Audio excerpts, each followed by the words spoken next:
अस्सलामु अलैकुम वरहमतुल्लाहि वबरकातुह। आपका मेज़बान मुनव्वर हुसैन सिद्दीकी आपकी खिदमत में हाजिर हुआ है। बनी नौ इंसान का सवाल और कुरान का जवाब। आज भी बहुत सारे लोगों के अज़हान में ये सवाल उठता है, बल्कि यूरोपियन स्कॉलर और वहाँ के फ़िलासफ़र ने ये सवाल दिया है इनके दिमागों में कि ये दुनिया को कोई बनाया नहीं, बल्कि ये दुनिया अचानक बन गई है। और अजीब अजीब इनके जो है फार्मूले हैं। तो उसी का कुरान क्या कहता है, इत्तफाक नहीं मशीयत इलाही। आज हमारा सवाल है कि बेदीन और यूरोपीय मुफक्किरों से मुतासिर बाद मुस्लिम नौजवान भी इस बकवास को सही मानते हैं कि ये कायनात इत्तफाकन एक धमाके से वजूद में आई, किसी बनाने वाले ने इसे नहीं बनाया। ऐसे नौजवान से क्या कहा जाए? जवाब, उनसे पूछें कि क्या ये भी इत्तफाकी बात है कि हर चीज जोड़े की शक्ल में वजूद में आ गई है। ये तो सब जानते और मानते हैं कि कायनात की हर चीज जोड़े की शक्ल में है। अल्लाह ताला ने सूरतुल यासीन आयत नंबर 36 यानी 36 में फरमाते हैं, अऊज़ु बिल्लाहि मिनश शैतानिर रजीम, बिस्मिल्लाहिर रहमानिर रहीम, सुब्हानल्लज़ी खलक़ल अज़वाज कुल्लहा मिम्मा तुम्बितुल अर्दु व मिन अनफुसिहिम व मिम्मा ला यअलमून। पाक है वो जात जिसने हर चीज को जोड़े जोड़े पैदा किए और उस पैदावार की भी जो जमीन में उगाती है, और खुद इंसानों के भी, और उन चीजों के भी जिन्हें ये लोग अभी जानते तक नहीं। सूरतुज़ ज़ारियात आयत नंबर 49 यानी 49 में अल्लाह तबारक व तआला फरमाते हैं, वमिन कुल्लि शैइन खलक़ना ज़ौजैन लअल्लकुम तज़क्करून। और हर चीज के हमने जोड़े पैदा किए, शायद तुम उससे सबक लो। सबक लेने का मतलब यही हुआ कि अकल के अंदर कोई चीज इत्तफाकन होती भी है तो क्या इस कदर मुनज़्ज़म व मुरत्तब और जोड़ों की शक्ल में होती है। फ्रांसीसी फिलासफर दीनिया लिखता है कि इस कदर मुनज़्ज़म, खूबसूरत और जोड़ों की शक्ल में तख्लीक इत्तफाकी वाक़या हो ही नहीं सकता। ऐसा होना महाल, यकीनन इसे किसी बनाने वाले ही ने बनाया है, अपने इरादे से मंसूबे के मुताबिक बनाया है। रही बात धमाके की, तो ये हो सकता है क्योंकि जब कोई चीज जुड़ी हुई और मिली हुई हो और उसे अलग किया जाए तो धमाका मुमकिन है। कुरान मजीद खुद कहता है ये कायनात जुड़ी हुई थी, फिर इसे अल्लाह ताला ने अलग किया, जैसा कि सूरतुल अंबिया आयत नंबर 30 यानी 30 में इरशाद फरमाते हैं। अल्लाह तबारक व तआला का फरमान है, अवलम यरल्लज़ीना कफरू अन्नस समावाति वल अर्द कानता रत्कन फफतकनाहुमा। क्या वो लोग जिन्होंने कुफ्र किया है गौर नहीं करते कि ये सब आसमान और जमीन एक दूसरे से मिले हुए थे, फिर हमने उन्हें जुदा कर दिया।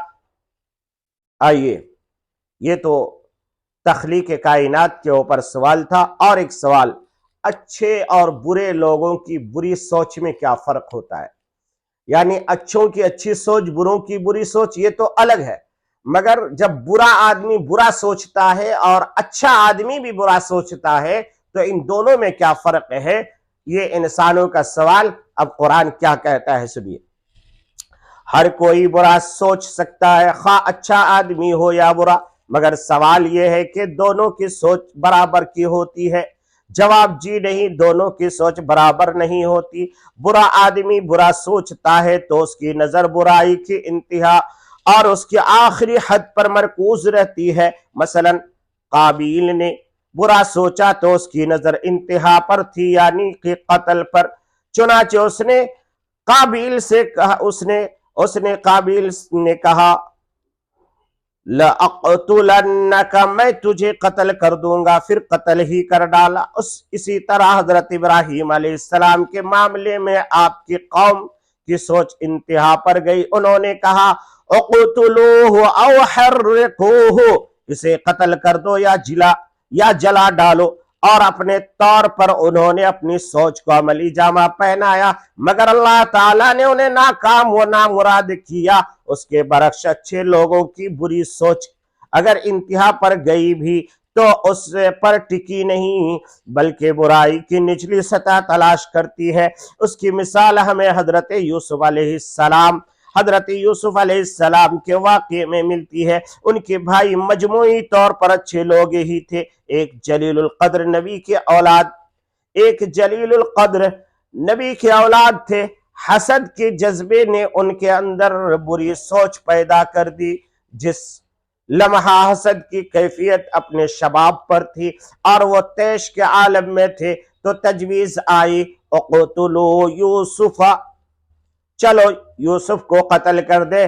پھر ان کے اندر کی اچھائیاں نے کروٹ لی اور جذباتی کیفیت میں کچھ ٹھہراؤ آیا تو بری سوچ میں نیچے اترے، تجویز آئی اوِطْرَحُوهُ أَرْضًا، کہ قتل کرنے کی ضرورت نہیں ہے، ایسا کرے کہ اسے کسی دور دراز علاقے میں چھوڑ کر آئے۔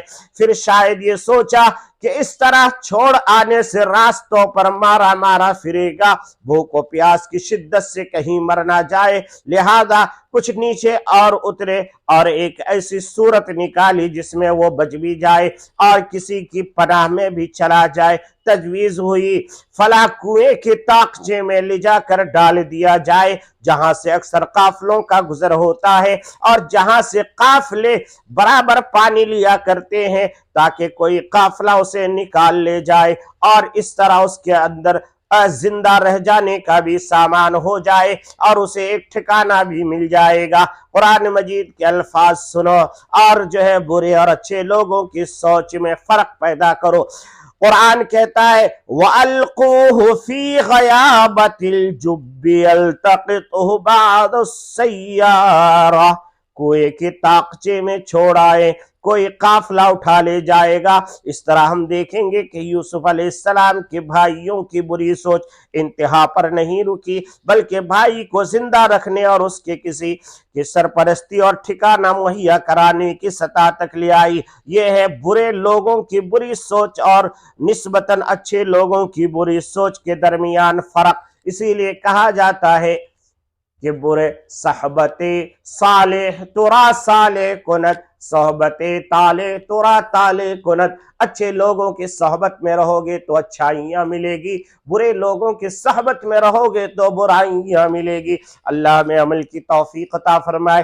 انشاءاللہ پھر کل ایک نئے سوال اور نئے قرآن کے نئے جواب کے ساتھ پھر آپ کا میزبان حاضر ہوگا۔ تب تک کے لیے اجازت دیجیے، دعاؤں میں یاد رکھیے، اس مبارک مہینے کو امن اور شانتی اور سلامتی کے ساتھ گزاریے اور پورے ملک کے ہندوستان کے لیے دعائے خیر کیجیے کہ اللہ تبارک و تعالی اس ملک میں امن و شانتی قائم فرمائے۔ آمین یا رب العالمین۔